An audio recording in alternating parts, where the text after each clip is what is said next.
உண்மையான சித்தர்கள் யார்?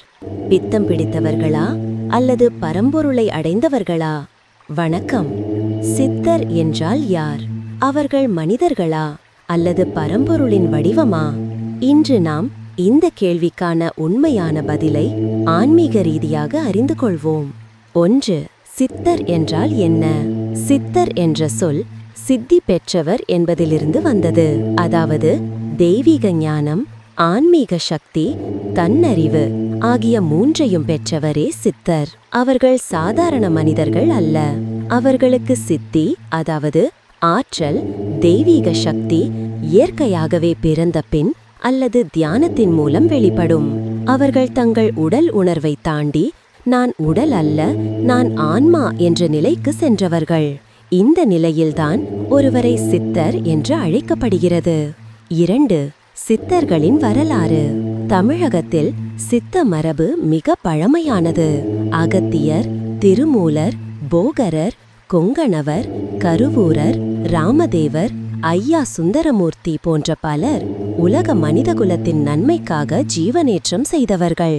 அவர்கள் மரணத்தை வென்றவர்கள்.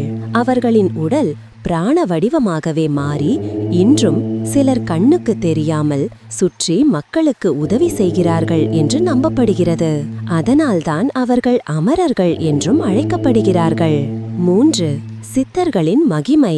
சித்தர்கள் எப்போதும் தெய்வத்திடம் எதையும் கேட்கவில்லை.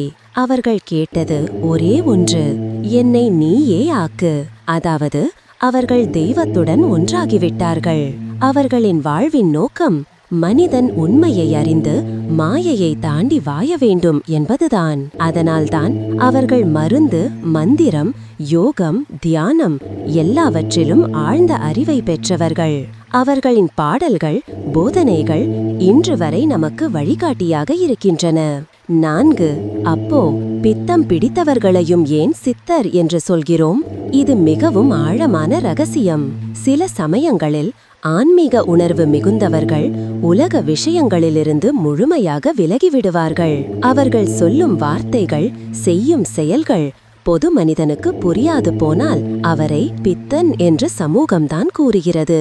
ஆனால் அவரின் உள்ளம் பரம்பொருளோடு கலந்திருந்தால் அவர் உண்மையில் சித்தர்தான், பித்தம் அல்ல. 5. எப்படி உண்மையான சித்தரை அடையாளம் காணலாம்? ஒரு உண்மையான சித்தர் எப்போதும் அடக்கம், அன்பு, அமைதி கொண்டவர்.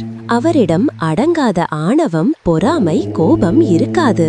அவர் மக்களிடம் பணம் கேட்பதில்லை. அவரிடம் நீண்ட உரைகள் இருக்காது. ஒரு சொல், ஒரு சிரிப்பு அல்லது ஒரு பார்வையாலேயே மனிதனை மாற்றும் ஆற்றல் அவருக்கு உண்டு. அதுதான் உண்மையான சித்தரின் அடையாளம். 6. பித்தம் பிடித்தவர் என்றால்? பித்தம் பிடித்தவர் என்றால் மன அமைதியில்லாதவர். அவரின் சிந்தனை குழப்பமடைந்தது. அவர் தன் உண்மையை அறியாதவர்.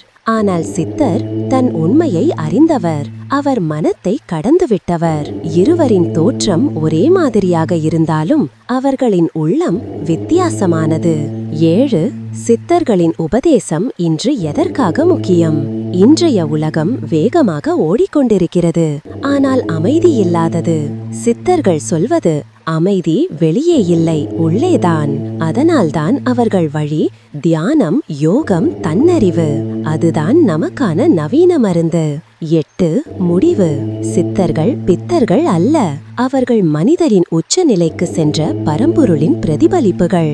அவர்களின் வழியில் நடந்தால் நாம் பித்தமில்லாத சித்தமாக மாறலாம். பித்தம் என்றால் குழப்பம், சித்தம் என்றால் தெளிவு. தெளிவே ஆன்மீகத்தின் அடிப்படை. சித்தர்களின் பாதை அறிவின் பாதை. அந்த பாதையில் நடந்தால் நம்முள் இருக்கும் தெய்வத்தை காணலாம்.